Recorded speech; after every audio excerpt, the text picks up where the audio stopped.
देश में corona virus का संक्रमण 6,000 से ज्यादा जाने ले चुका है। पिछले 24 घंटे में 260 मौतें हुई और संक्रमण के 9,000 से ज्यादा मामले सामने आए। स्वास्थ्य मंत्रालय के ताजा आंकड़ों के मुताबिक देश में कुल संक्रमित मरीजों की संख्या 2,16,919 हो गई है, जबकि कुल मौत का आंकड़ा 6,075 हो गया है। इसके अलावा एक्टिव मरीजों की संख्या 1,06,737 पर पहुंच गई है।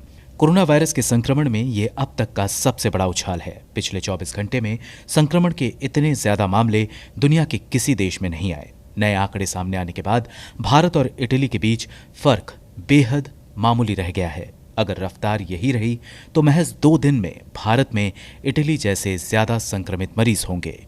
फिलहाल दुनिया भर में 65,73,000 से ज्यादा लोग कोरोना की चपेट में हैं, जबकि मौत का आंकड़ा 3,88,000 के ऊपर पहुंच गया है।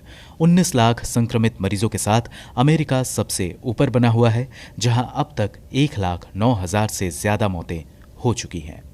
ब्यूरो रिपोर्ट, गो न्यूज।